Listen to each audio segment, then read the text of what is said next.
醫生提提你，今日 full booking喎。最近轉季又多假期，好多人去咗外遊，相信係上呼吸道感染。其實如果大家平時做好預防，就可以減少病得咁唔舒服嘅機會。預防上呼吸道感染，應該從日常衛生習慣做起。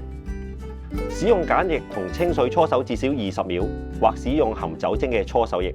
咳或者打乞嗤嘅時候，應該用紙巾遮掩口鼻，用完之後妥善棄置，並清潔雙手。接種季節性流感同新冠疫苗係安全而有效嘅預防方法，大家可以按照政府嘅建議適時接種。喺人多擠迫或者高風險嘅環境，可以考慮佩戴口罩，應確保覆蓋口鼻並貼合面部。如果已經出現症狀呢？如果出現發燒、咳嗽或者喉嚨痛，就應該多休息、多飲水。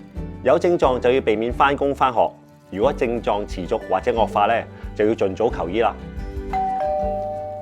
醫生，病人到咗咯喎。